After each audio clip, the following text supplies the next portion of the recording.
Welcome to the Sound of Ideas from IdeaStream Public Media. I'm Stephanie Haney. Thanks for joining us today.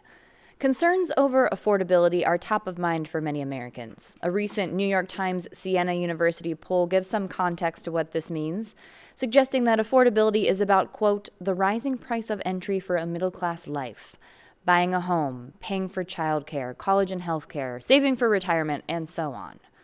As prices for things like food, gas, and utilities swing wildly, those concerns don't appear to be dissipating.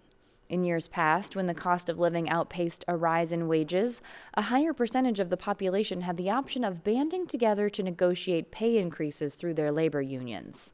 Union membership peaked in 1954, with nearly 35% of all U.S. wage and salary workers belonging to unions. That's according to the Congressional Research Service. But with overall union membership at just 10% today, and at an all-time low of 5.9% in the private sector specifically, what recourse do workers have amid rising costs?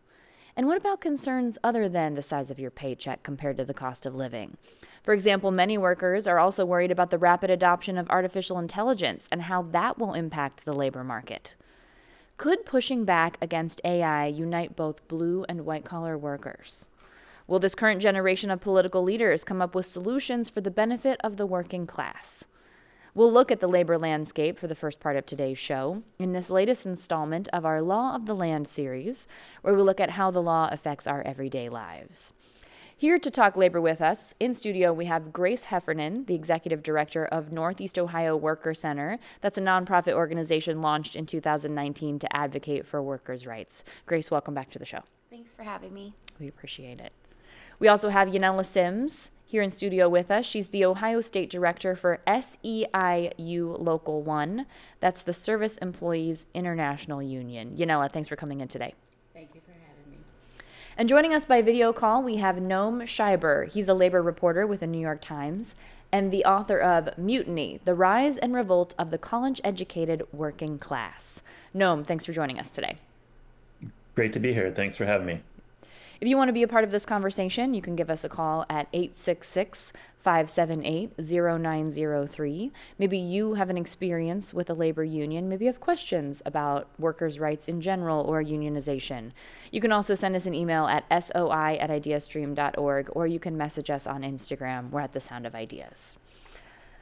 Now, as we get this conversation started today, Grace, can you please tell us about Northeast Ohio Worker Center, the kind of work that you do there? Are you helping people unionize? Do you help non-union employees?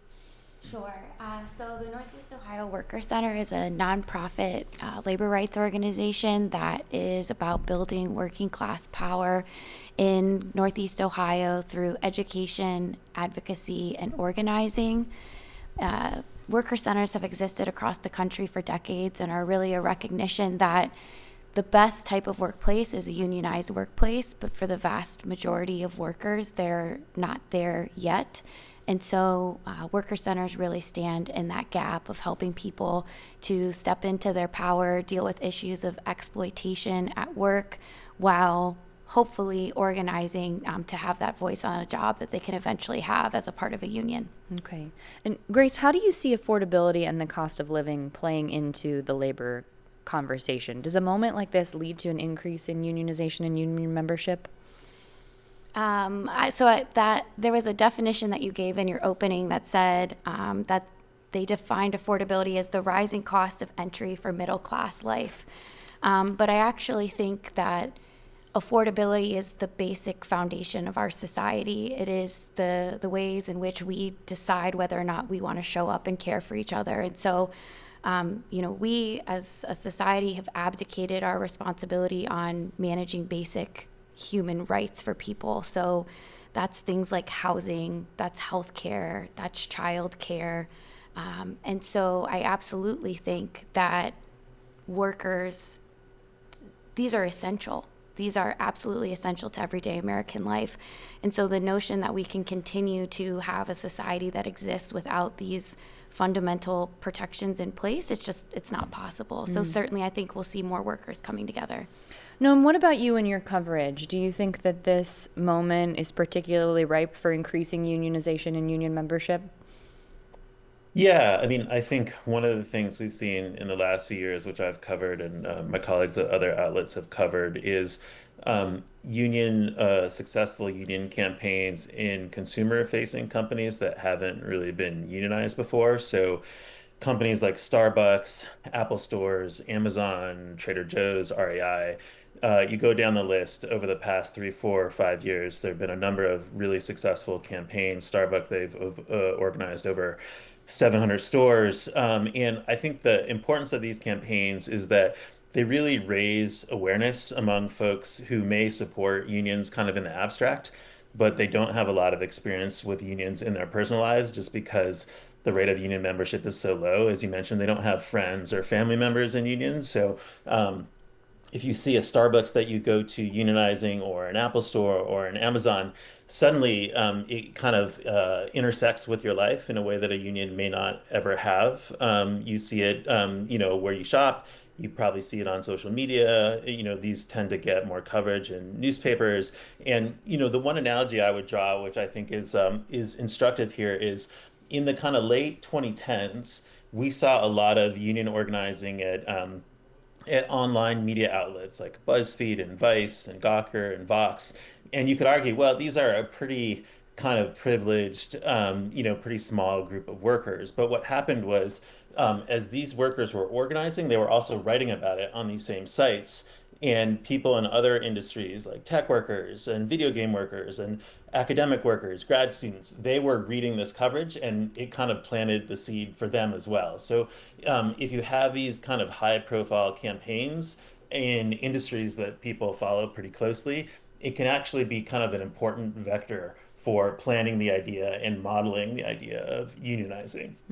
And Noam, you've covered a very specific subsection of the current workforce, and that's the college educated working class. That's in the title of your book. Why focus on this group?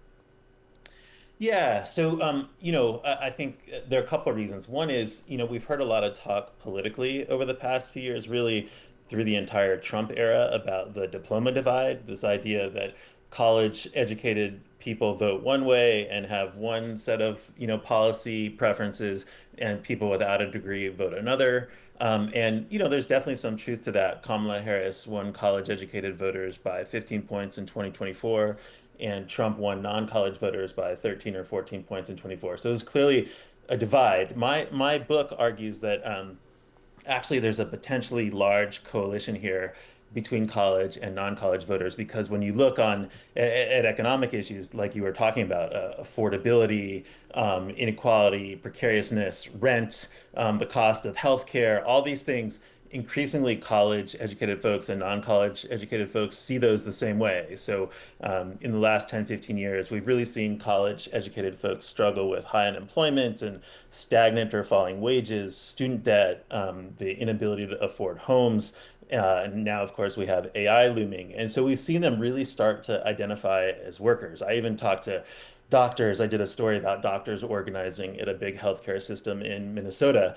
And a lot of the doctors there told me that, yes, maybe we're highly educated, but we feel like we work for this huge healthcare conglomerate, and we're basically treated the same way as any other worker, a factory worker, a service sector worker. We're just kind of yanked around. They tell us how much time we can spend with patients, and they tell us what we have to ask them. And so you've seen this kind of worker consciousness and all these frustrations with affordability and the economic situation that these workers have. And I think it really could be the basis of a coalition, a kind of political coalition that would almost be like a supermajority of folks who really think of themselves as workers, who struggle with affordability and want their political leaders to focus on these things rather than, say, cultural issues or things like that. What kind of job would a person have to be in order to be eligible to join the Service Employees International Union, SEIU?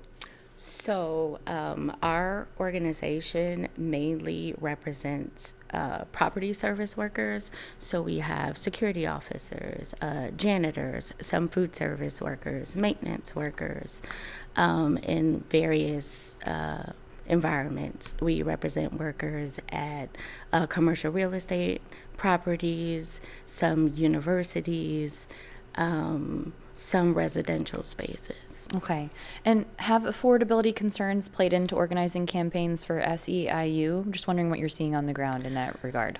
Yes, it's almost like affordability is a given, but then there's also the other component of, just respect on the job and, scheduling, things like that, that people don't necessarily always consider when, a lot of times when we're organizing, we think, well, people just want more money, and that is often the case. But in other occasions, it's, like I said, respect on the job. You're just like being able to know when you're supposed to be at work and know that at the end of your shift, you're able to leave and not be held over, or,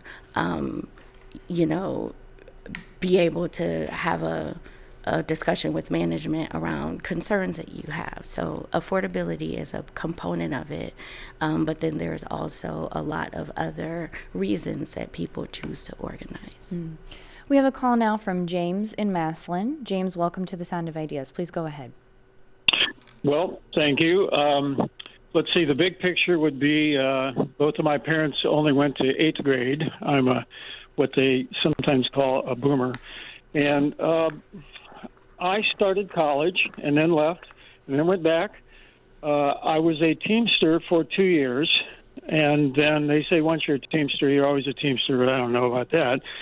And then I got tired of being a poor college student, and I went to Goodyear. And I worked at Goodyear. I was part of Local 2 of the URW for 8 years. And then went back. During that time, managed to make a pretty good living, finished my college degree. Then I always wanted to be a teacher, and so I became a teacher for 28 years. And then I was in the OEA and NEA, the Ohio Education Association and National Education Association, for 28 years. Somewhere along in that path, I changed and went from a job that I made $20,000 to a job that I made $8,000. And that was the change from Goodyear to teaching. However, I managed to establish a lifestyle far beyond what either my parents had, and I won't brag about it, but I got to write a check to build a new house and a lot of other things, and I attribute all of that to being a union employee, having insurance, and those kinds of things that go along with union membership. That I guess they're fading, but maybe they're coming back a little bit now. So that's the thumbnail sketch of my experience with organized work. James, thank you very much for sharing your experience with us here on The Sound of Ideas. We are talking about labor and the workforce and workers' rights and unionization here on The Sound of Ideas today. So if you want to be a part of this conversation, the number to call is 866-578-0903. You can also email us at soi@ideastream.org, or you can send us a message on Instagram at The Sound of Ideas. Now, James talked about some ways that being involved with unions had helped him throughout his work life. Yanela, I want to ask you, what are some legal protections that people gain when they join a union like SEIU that they otherwise wouldn't have? Well, the legal protection is the collective bargaining agreement. That's a legal document that both sides are required to follow. And Ohio being an at-will employment state, can you explain to us what that means to have that protection of the collective bargaining agreement? Well, at will means that an employer can decide to end your employment at any time for any reason. When you have a collective bargaining agreement, however, there is a process to do that.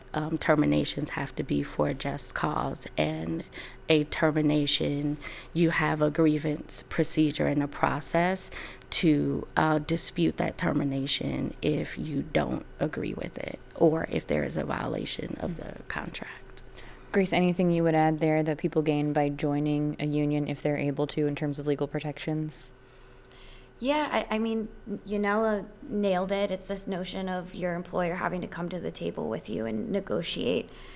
Something that I think James touched on that was really interesting, he said there at the end, was about this life that he had been able to build because he was part of a union, and he didn't know if that was accessible to people.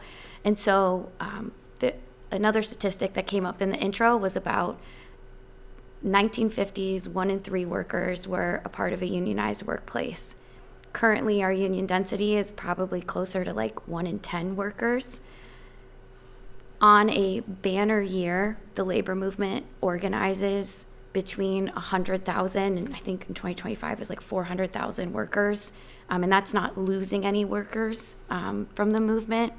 And so there is a enormous amount of organizing that has to happen in order to ensure that more people like James get to have that unionized opportunity for a better life. And so I think there's like this yes and strategy that's really important, which is like, yes, we need to be organizing workplaces everywhere, all the time, any chance we can get. And also we need to be looking at public policy like paid family leave, like pay transparency that creates a better economy for everyone in the meantime. Noam, what do you think about this? And you touched on this in when we were talking about the focus of your book being the college-educated working class a bit. But do you have thoughts on this seeming generational gap that we're seeing when it comes to union membership and potential disconnect from the labor movement? Yeah, I mean, what's really interesting is that support for labor unions is incredibly high. It's around 70% according to Gallup overall. And this varies a bit whether you have a college degree or not. Actually, college-educated workers are the most supportive of unions, about 75%, but still very high levels of support for unions. But as Grace and Yanela said, only about 10% of workers are in unions. So we have this huge gap in between, what economists might say is the demand for unions and the supply. Many, many, many more people appear to want to be in unions than are actually in unions. And I think, as they suggested, that has something to do with labor law. It's just under the NLRA, which is the federal labor law, just can be very difficult to unionize.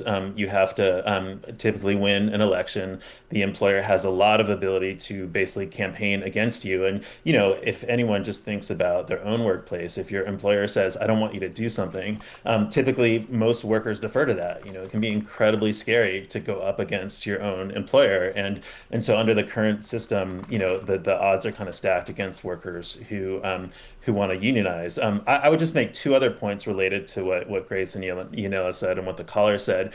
There are a whole variety of other things beyond wages. They touched on some of them. One of them is I get into in my book a bit at Apple stores, and we've seen this at a lot of other workplaces too. The company over the past 15 years has really shifted from kind of a permanent employees to more of a transient contingent workforce. So they've started hiring a lot more temps and seasonal workers.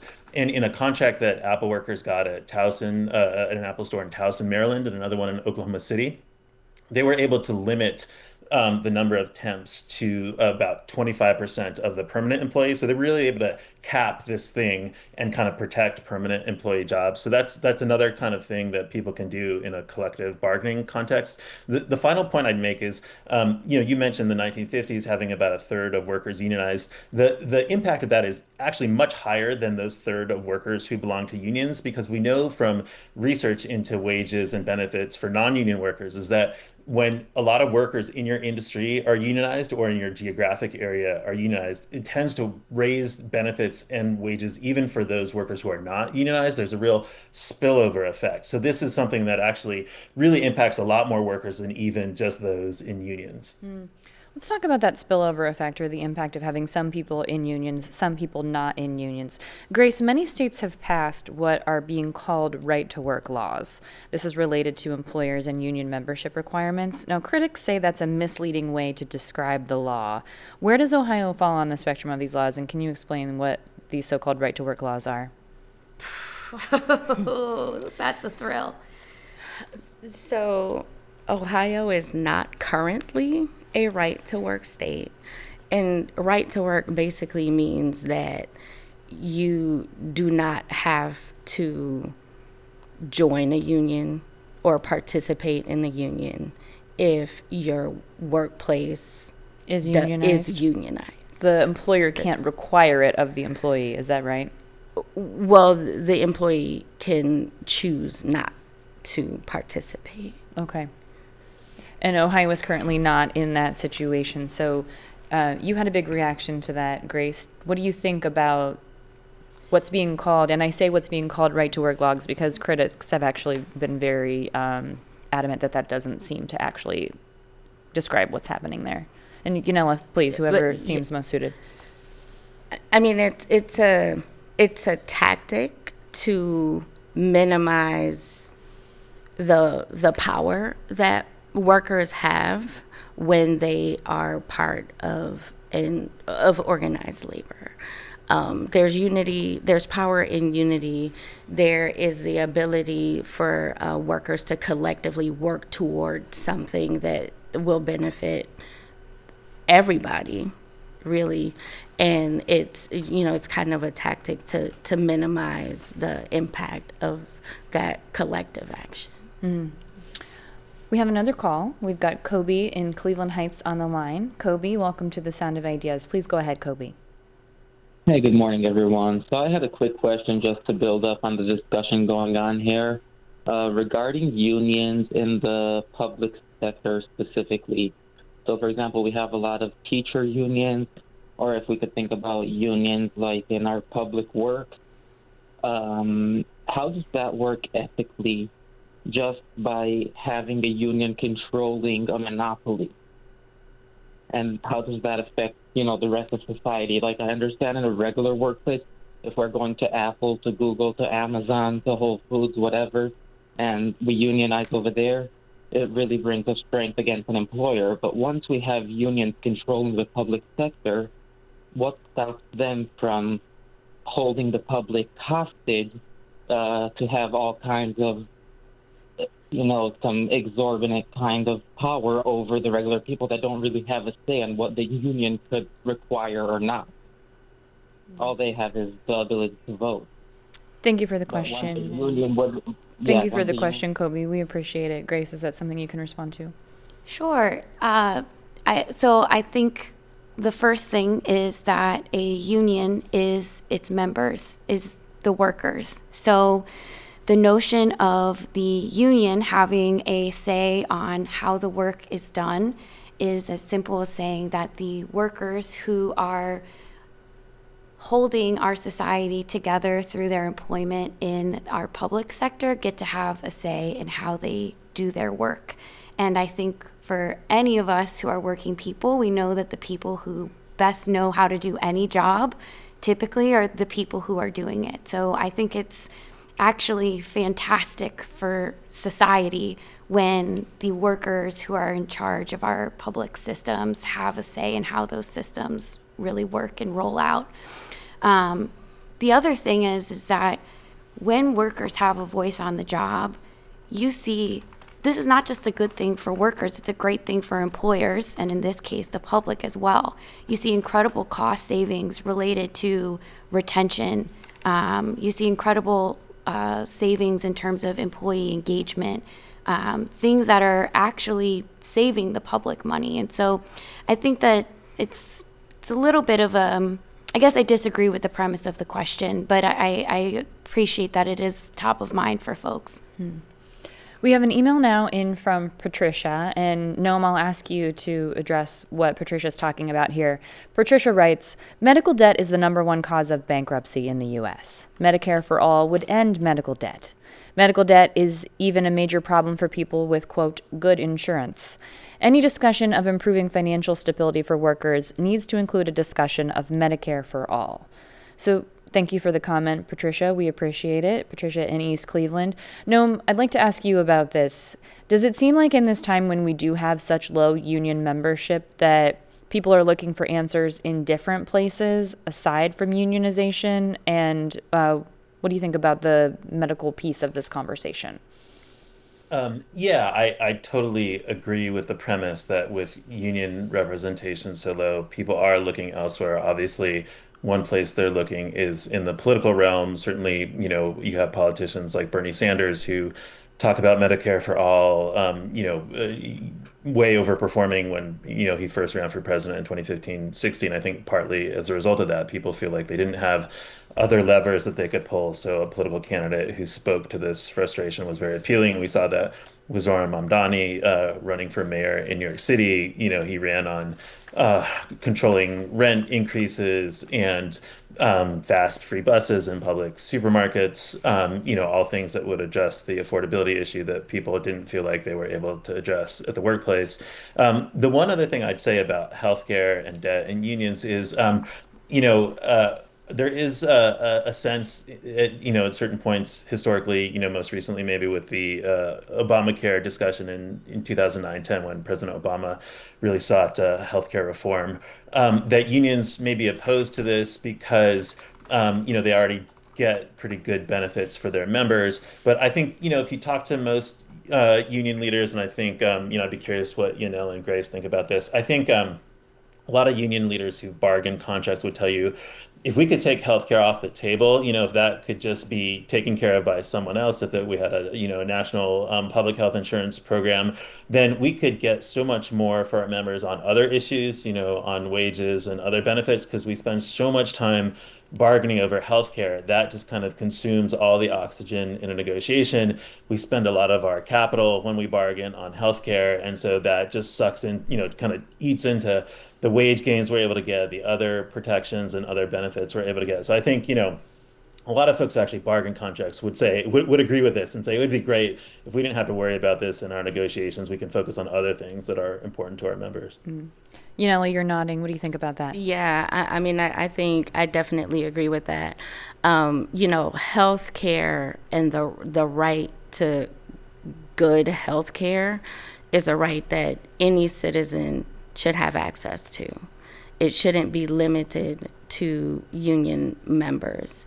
And I think that if we have a society that really takes care of its people, then we have time to bargain on other, very specific workplace issues. We have Jerry on the line now from University Heights. Jerry has a comment about the conversation we were having about right to work laws. Jerry, please go ahead. Hi, yes. When your guest was talking about right to work laws, I completely understand the distaste in her voice when she was doing so. You left out a rather important part. They don't have to join the union, but they're still covered under the union contract to get all the benefits without having to pay the dues. In other words, they're freeloading. Thank you for that perspective, Jerry. We appreciate it. Important context to add to the conversation. I was trying to be Jerry. This is not the time to be polite. We need the honesty here on The Sound of Ideas. We do appreciate your perspectives. Thank you so much. Thank you so much, Jerry. And to our panel for having this candid conversation. It can be difficult when you're talking about, your paycheck and supporting your family. We know these are sensitive issues, so we do really appreciate it. Now, Grace, one of the labor stories that's getting attention here in Cleveland is the unionization of the workers at Rising Star Coffee Shop in Lakewood. For people who aren't familiar, can you talk to us a bit about what led to this effort to unionize and where those negotiations stand now? Sure. So I will do my best to summarize, and I will say that those workers have gone on to organize with OPEIU, and they would be best positioned to give the most recent updates. But last summer, one of the biggest labor fights I think we had was related to a group of baristas at the Rising Star coffee chain. It's a local chain here in Northeast Ohio, who initially had some complaints around workplace safety issues. There was a carbon monoxide incident, there was electrical fire incident, and some other sort of ongoing mechanical issues with some of the tools and equipment that they were being asked to use. And so upon raising those sorts of issues, they were met with retaliatory disciplinary action that ranged from the cutting of shifts and work time to firings. And as Yanela mentioned, we live in an at-will employment state, which means you can be fired for any reason or no reason at all, as long as it's not an illegal reason. And in this case, those are illegal reasons. You can't be retaliated against for raising concerns about your workplace rights to a safe workplace.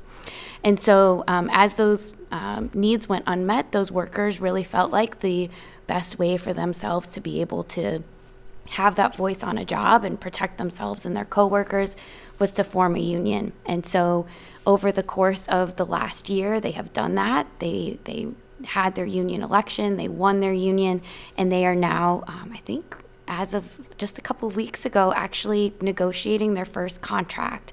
And that's really what the campaign to unionize is all about. I think a lot of people really think that the organizing stops as soon as you win that union election. But in many cases, that's just getting you to the starting line. It is what happens at the bargaining table that determines the benefits and the ongoing success of your workplace. And so for those workers, we're so proud of them. It's a really difficult time to be organizing, and particularly in a small workplace like that. So hopefully others have found inspiration in that. Let's touch on something that has been a big topic of coverage here at IdeaStream Public Media. That's artificial intelligence. Noam, I know you've been writing a lot about how AI is intersecting with the labor market and in workers' lives. So what are some industries where workers are expressing the most concern over AI growth? And is the concern different between workplaces where there's unionization and where there isn't? Yeah, so maybe ironically, maybe not, but we've seen the biggest kind of practical effect in software engineering, in people who program computers. We've really seen there's been some recent data showing that there's a slowdown in hiring of entry-level software developers. And certainly anecdotally, we hear from big tech companies like Google and Amazon and Facebook, Meta, that they're relying a lot more heavily on artificial intelligence to do programming. We've also seen it. I've done some reporting in the last few weeks about other white collar workers, like management consultants, data scientists, and law firms. And I also heard, talking to people at these different firms, that the rate at which they're hiring people right out of college is slowing down. So it does appear to be something that really is going to impact the labor market. We're only just starting to see the impact. I'd say the next 5 years, as this becomes more widely adopted, we'll see that probably accelerate. And when it comes to unions, yes, absolutely. I think unions have a real role to play here. This became a really big issue in the writer's strike, the Hollywood writer's strike in 2023. They had initially struck over other things like the staffing of writers' rooms. And then very late, before the previous contract expired, they had pushed for a few protections from AI. They thought that they would just get those and that would be it. But the industry group that negotiates for the big Hollywood studios said, nope, we want to preserve our flexibility to use this technology. And suddenly what had begun as a negotiation over the variety of other issues really shifted to a strike over AI. And that very much powered this strike that lasted for almost 5 months. They ended up getting some real protections, that they couldn't be forced to use AI to write scripts, that only a human could be credited with writing a script, not AI. So they couldn't have like AI generate the draft and then just hire a writer to kind of rewrite it and punch it up and not get credit for writing the script. So that was a really big win, I think, for workers in seeking protections in a collective bargaining agreement. We've seen other industries too. In my book, I write about video game designers. There are several, video game designers and testers, people who test video games. Microsoft employs several thousand video game testers and designers who have organized in the past few years. And in a contract that they just signed in the last year or so, they too got protections from replacement by AI. So this is absolutely something that labor unions are thinking about. I think the AFL-CIO has a whole sort of task force where they're trying to engage with industry on this and figure out some kind of rules of the road.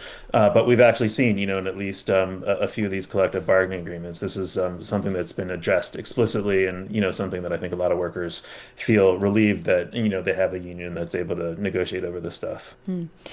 As we begin to wrap up here, Grace, I want to ask you we touched on some of this a bit earlier, pay transparency and things in that regard. So what are some other protections that are kind of working through for people who aren't in unions? There's been some movement with paid family leave in Ohio, for example. Can you tell us about that? Sure. Oh, this is a highlight. This is an exciting note to end on. So last week, a bill that would provide 14 weeks of paid family leave for Ohioans was introduced with bipartisan support in the State House.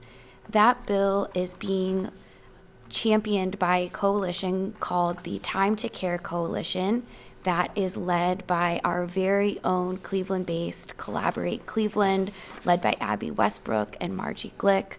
And similar to unemployment insurance or workers' compensation, this would be a benefit that both employee and employer pay into modestly that would allow a worker to take up to 14 weeks per year of paid family leave in the event of a caregiving need. So workers in Ohio would no longer have to choose between their income and taking care of a elder, taking care of a new child, taking care of kinship responsibilities, things of that nature. Okay, well, we'll certainly keep an eye on that. I want to thank our panel for being with us for this conversation today. Joining us on video call, Noam Scheiber, labor reporter for the New York Times and author of Mutiny, The Rise and Revolt of the College-Educated Working Class. Noam, thank you for the time. Yeah, thanks for having me. Great to be here.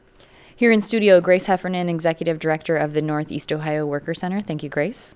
Thank you. Also with us in studio, Yanela Sims, Ohio State Director for SEIU Local 1. Thanks so much. Thank you. We'll take a quick break now, and when we come back, we'll learn about the work being done to educate adults in Northeast Ohio. This is The Sound of Ideas. I'm Stephanie Haney. Stay with us.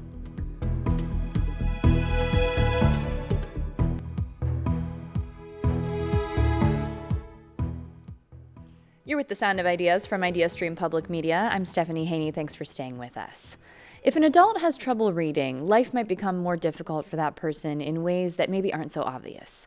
It might be hard getting where you need to go if you're not familiar with the directions. Reading a menu could be problematic if there aren't pictures alongside descriptions. Beyond some things that might be inconvenient, it can become a health problem if you can't understand medical instructions on a prescription from a doctor. It could impact your access to pretty much anything. If it stops you from applying for a job, for example, if you're not already employed. In Cuyahoga County, 54% of adults are reading below a proficient level. That's according to data analyzed by the Literacy Cooperative in Cleveland. This is a problem Seeds of Literacy has been working to address for nearly 30 years by providing free education to adults in the greater Cleveland area. Today, we'll hear about their programs and the change they've seen in terms of need and results ahead of their Prom for a Purpose event that's coming up on May 16th, which I will be at. I think I have a fun job, as I understand. We'll get to that a little bit later. Now, with us today to talk about literacy support for adults in Cleveland, Seeds of Literacy student Tina Weaver is with us. Tina, welcome to the show. Thank you. Thank you. Glad to be here. We also have Seeds of Literacy tutor Jane Bonet with us. Jane, thanks for being here. You're welcome. And the CEO of Seeds of Literacy is with us as well, Bonnie Entler. Bonnie, thanks for being here. Thank you for having us. If you want to join this conversation, you can call us at 866-578-0903. You can also email us at soi@ideastream.org, or you can message us on Instagram at The Sound of Ideas. Now, Bonnie, we started by talking about the level of proficiency for reading for adults in Cuyahoga County. What does it mean to be at a proficient level for reading? So it's a lot more than just one's ability to actually read. So it's really understanding, comprehension, and able to kind of problem solve information. So when people hear the word literacy, they always associate it strictly with one's reading level. So it's a lot more in depth. It's that ability to understand and comprehend information. Okay, and when we talk about it being beyond reading at Seeds of Literacy, there are many subjects that you offer help with in terms of that comprehension and that overall picture. Can you tell us about that? Yes, so we help students prepare for their high school diploma, which also entails reading, writing, social studies, science, and math. And as students pass that high school equivalency, we also help them transition into the next step, whether it's post-secondary or workforce training programs. Okay. We have Tina here. Tina, you are a student and a student ambassador with Seeds of Literacy. What subjects are you studying right now with Seeds of Literacy? Science right now. Okay. Yep, science. That's I'm just nice. focusing on science right now. Okay. Yeah. And you started with Seeds of Literacy in 2020, and that was over Zoom, but then you took a break. What was it that got you back into the program? It was the people at Seeds of Literacy reaching out to me, just reminding me not to quit, just encouraging me to stay on the path that I was on to better myself, my position in life, and to help other people in my family. Sure. I imagine in 2020 that was a virtual situation. Yes. Was that difficult? How did that play into it? That was very difficult for me. I tried to do virtual. However, once you get a tutor that resonates with you, you might not get that same tutor again. In So the you virtual have- experience? Yeah. So you have to wait, or you have to come back in an hour. I mean, you never know what might come up in that hour, but you try to get back on, and still that person is not available to you. So that was kind of discouraging for me. And it was a tutor, I understand, that reached out to you and got you back into the program? Absolutely, absolutely. Just encouraging me to not to lose sight of the journey I was on, to just come on back. It don't matter where you at. Just don't be discouraged. And it worked, and It you're back in the did. program. and I did. I came on back. She reached out again after that.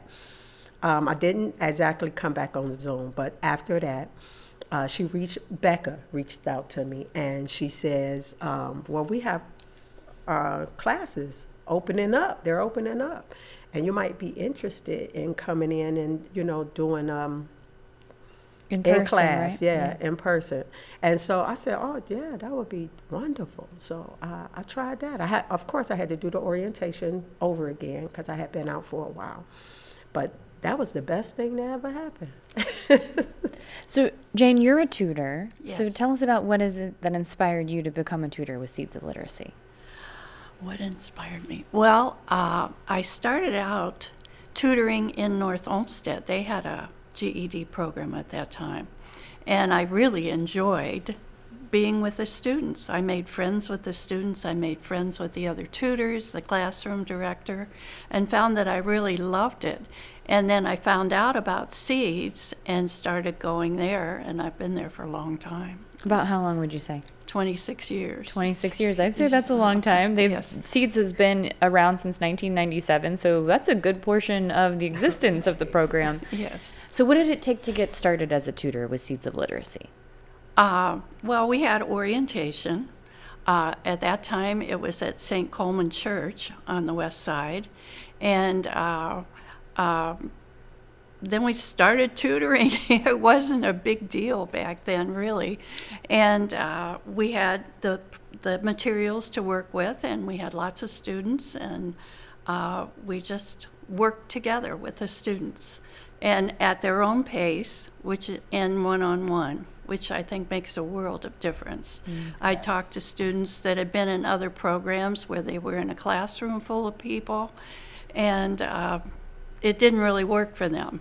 They liked the one-on-one attention, and you can encourage them. You can look in their eyes and see when the light goes off. It makes a world of difference, and I thoroughly enjoy it. Tina, it sounds like that resonated with you, the one-on-one tutoring. Yes, that did. That is awesome because, like she said, you can be in a classroom full of people that are more advanced, or whom you think is more advanced than you, and that is discouraging. And then somehow the teacher focus on the ones that is more advanced, opposed to you. You just have to help yourself along to catch up. So yeah, that one-on-one is effective. It's very effective. Well, reading and comprehension is something that happens inside of us, right? So it's not something that you could necessarily tell if you're in a group setting. So I can see how having that one-on-one connection would be particularly helpful. And Jane talked about what it took for her to get involved with the program. Sounds like 26 years ago, it was a pretty low barrier to entry to be able to support people. Bonnie, what's that look like now if someone wants to get involved and be a tutor? Tutoring is open to everyone. We actually offer a tutor training session about every 6 weeks. We have in-person training, we have virtual training, as well as self-paced training. Our tutors go through this training process, and after they complete the training, they go through an observation. They're matched with a current tutor to kind of observe and see how our classroom operates. And then once they're comfortable, we'll match them with a student. And then we do ongoing professional development so that there's constant learning happening throughout their time training or tutoring with us. Okay. So part of what happens, Bonnie, at Seeds of Literacy is help with preparing for the GED and the HiSET. A lot of people are probably familiar with the GED, the General Educational Development Test, and passing that test is generally accepted as the equivalent of earning a high school diploma. Tell us a little bit more about HiSET and what the differences are there. So HiSET is just a different vendor of the high school diploma, but it does offer a paper version of the test, where the GED exam is a computerized test. So it's nice to have that option if students want to take that paper pencil version. Unfortunately, there's not a lot of close test sites that offer that option, but it is available to students if they want to take a paper pencil version of the test. Okay. And do you have to be pursuing a GED or a HiSET to get services at Seeds of Literacy? Absolutely not. We have many students who come to Seeds just wanting to really learn how to read, building on basic skills, everything from phonics all the way through past high school equivalency. Many of our grads will come back as we help them kind of transition into whatever their next journey is. Tina, let's learn a little bit more about your story. So you're pursuing the GED at Seeds of Literacy. You weren't able to finish high school when you were 16 years old. Can you tell us a bit about that? Oh, yes. I had got pregnant at the age of 16. So, didn't feel comfortable in school at all. More so embarrassed than anything, and dropped out. End up having 7 children, which 7, my goodness. I adore them totally, and they actually saved my life. So yeah, it was just so hard for me because at that time, as my kids grew and got into school, I was able to help them, with their math and their reading as far as up to the 7th grade. And then it got hard for me, and I was like, what? So I had to improvise, if you would say, and have my oldest child help the one up under him, and so forth and so on. But it kind of brought me to thinking that I need to get back in school, not just to help my children, but my grandchildren. I'm like, what about my grandchildren? Those grandbabies. Okay, let's talk about that. How many grandbabies? 24. 24. 2 dozen. That's a lot of people to be responsible Yeah. for. That's a lot of motivation, I would say. It is. It definitely is. So I wanted to be able to help them as well. But Seeds of Literacy has helped me with that, has encouraged me with that, because now I can help my granddaughter, who's in the 9th grade, right? With her homework. And it feels amazing. It really does. And what an opportunity to connect with Yes. that young Yes. person, Yes. have that one-on-one moment with your grandbaby. Yeah, and not only that, it encourages her to help the ones underneath her, that's coming up. So we only have a short amount of time here. So Bonnie, I want to touch on a couple of things. First of all, you talked about comprehension. So tell us about the other life skills that this helps support. Financial literacy, those kinds of things. Health literacy, digital literacy, education is that foundation to absolutely everything. But not only are we helping to really build students' education, I think one of the greatest things is the confidence and the self-esteem that our students really develop as they go through our program. I had the wonderful experience of having Tina join me in a variety of advocacy efforts, and she shares her story with such great passion to really inspire others to kind of take on that journey. So I'm always so proud of our students, and I always share that they are the motivation that keeps me at Seeds. And there's an event coming up, May 16th. Tell us about the prom. We have our second chance prom. Many of our students, since they didn't graduate from high school, did not attend prom, so we are hosting our special event as a prom theme on May 16th at the Lantern Room in Ohio City from 6 to 9, and Stephanie is one of our host. I will be there. Yes. I have been asked to be the prom queen, and my yes. husband will be joining me, Mike Polk from WKYC. He'll be the prom king, and we did not go to prom together, so this will be an experience for us as well, for sure. I want to thank you all for being here and sharing your stories with us today as we learn a bit more about Seeds of Literacy. Bonnie, where should people go to learn more? Our website is the most informative, seedsofliteracy.org, or you can call us at 216-661-7950. All right, that's Bonnie Entler, CEO of Seeds of Literacy. We have Jane Bonet with us, tutor at Seeds of Literacy, and Tina Weaver, student and student ambassador at Seeds of Literacy. Thank you so much. You're welcome. We appreciate it. All right, if you missed any part of today's show, we'll have a rebroadcast tonight at 9 on 89.7 WKSU. You can also find every episode of The Sound of Ideas wherever you get your podcasts and on YouTube. To get the last word on today's topics, email us at soi@ideastream.org or find us on Instagram at The Sound of Ideas. On Thursday, we talked about corporations contributing to widespread plastic pollution with author and environmentalist journalist Beth Gardner. John wrote in, "What about the idea of a program that takes the recyclables out of the trash to recycle them? When I see recyclables in the trash, I try and pick them out and take them home and put it in my home recycling." Thank you for the idea, John. We appreciate it. We also got a DM from Tim. He says, BYOB, bring your own bags, bring your own boxes. Stop this nonsense and help save the world. Thank you very much for writing in, Tim. We appreciate it. Now, tomorrow on The Sound of Ideas, we're talking about preeclampsia. This is a condition that complicates about 8% of pregnancies in the United States. We'll hear from a mother who experienced it firsthand and hear how doctors at Metro Health are working to improve diagnosis and treatment. I'm Stephanie Haney. Thank you very much for keeping the conversation going here on The Sound of Ideas. Hope your Monday's off to a great start.